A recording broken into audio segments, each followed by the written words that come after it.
Bonjour mes petits théophanes, je vous retrouve avec plaisir pour que l'on déguste aujourd'hui cette petite mandarine verte revigorante au thé noir, la Xiaoqinggan du Yunnan, qui est un thé froid, qui est un thé chaud, pardon, et donc que l'on boit particulièrement en automne et en hiver, car elle revivifie l'estomac, dissipe le flegme, humidifie la gorge, donc elle est très très bonne durant l'hiver parce qu'elle a des effets aussi anti-inflammatoires.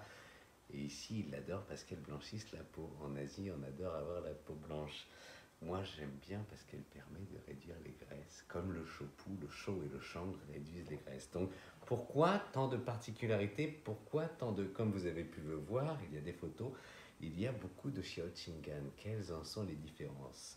À part la grosseur, la taille, en fait, ce qui permet de différencier, d'avoir une particularité avec ces Xiaoqinggan, c'est ce qu'il y a dedans. Et contrairement à ce que beaucoup de gens font, on ne vide pas la Xiaoqinggan, on la met entièrement.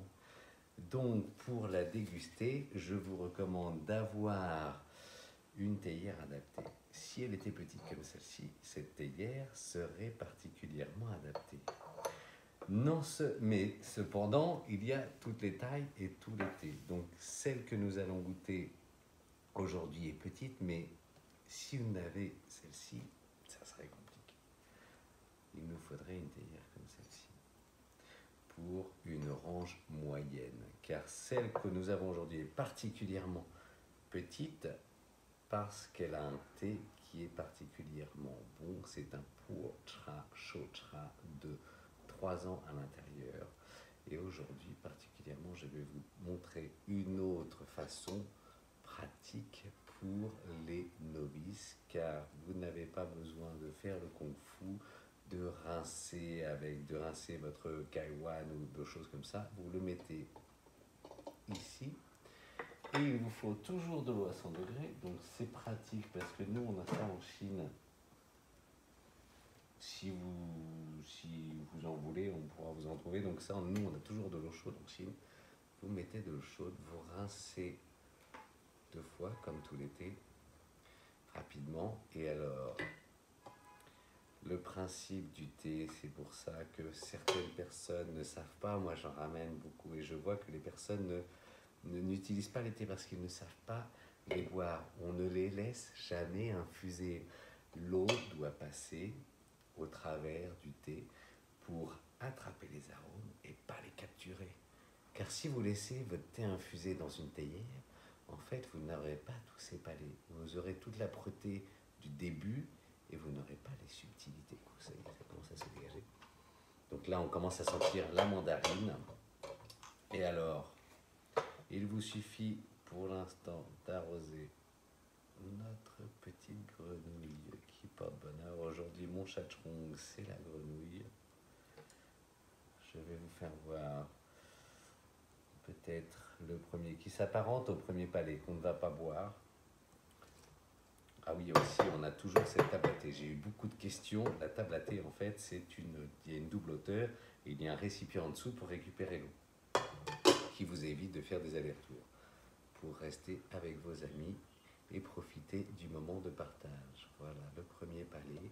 Et alors, cette petite mandarine va diffuser, comme vous pouvez vous en douter, la première infusion très rapide, des palais agrumés, non seulement, mais qui sont plus souples ou plus non, de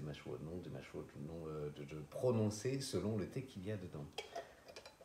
Vous voyez, il commence à prendre sa couleur orangée, sa couleur un petit peu cognac en fait. Il est magnifique. J'ai oublié de me prendre une tasse, tiens, pour le goûter. 亲爱的，你能帮我就是来一个杯子吗？我就忘了，这是茶杯呢，茶杯小杯子呢？不是，这喝茶的那个。Et donc voilà, c'est un thé qui est magnifique, subtil et qui a toute toute cette culture chinoise réunie en elle. Je viens de découvrir ça, car dans le nord, on en boit très très peu, et ici dans le sud, on en boit car il fait plus humide dans le sud. Donc ça permet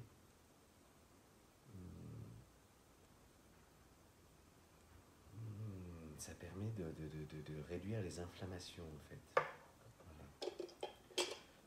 Je vais vous faire 4 palets. C'était surtout pour vous montrer la praticité de cette petite théière, car beaucoup de personnes me disent « Ah mais je ne sais pas utiliser les théières, je ne sais pas utiliser ci, ça ». Et c'est pour ça que je vous fais les petites vidéos, pour vous faire voir comment ça se passe. Et donc, alors là on continue. En général, avec tout l'été, on rajoute 3 secondes chaque fois. Je sais pas, je parle beaucoup. Là, vous voyez, ça va très très vite. Vous voyez la différence d'infusion en 3 secondes de plus. Je pense que l'infusion a duré 6 secondes. Tout est pour tout, je vais goûter celui-là. Très orangé, très vanillé, très... C'est chaud. Donc on fait aussi... On rajoute de l'air comme pour la dégustation d'un vin, car c'est ça qui donne les palais, qui permet de diffuser les saveurs dans votre bouche. Moi, je me suis un peu brûlé là. J'essaye d'aller vite parce que sinon, ça peut durer très très longtemps.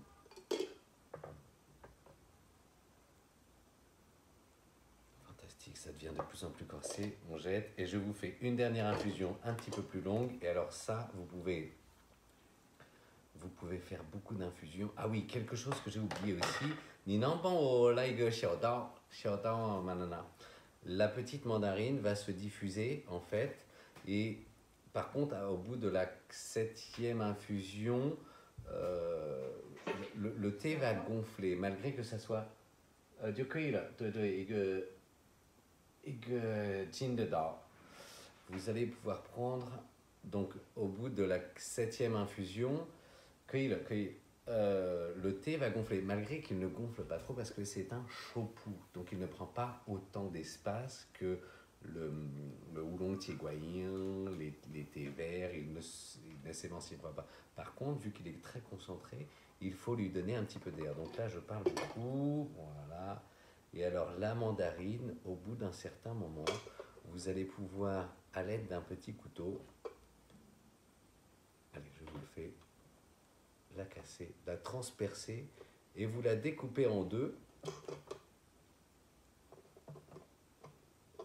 Vous n'hésitez pas, vous la découpez en deux et vous ouvrez la mandarine pour laisser le thé à l'intérieur. Donc vous mettez tout le thé et la mandarine ensemble et vous refaites autant d'infusions que vous le désirez. Il faut savoir qu'ici dans le sud, on a des thés, ça s'appelle le Xiaoqinggan, on a des champi, ils achètent juste la peau des oranges, qui est une orange spéciale, qu'on rajoute au shampoo, qui vous permet de diminuer le flegme, c'est-à-dire de vous humidifier la gorge, comme je vous ai déjà dit, mais surtout d'affronter l'hiver, qui n'est pas aussi abruti qu'en Russie ou qu'en France, mais qui régule la température durant ces périodes un petit peu plus fraîches.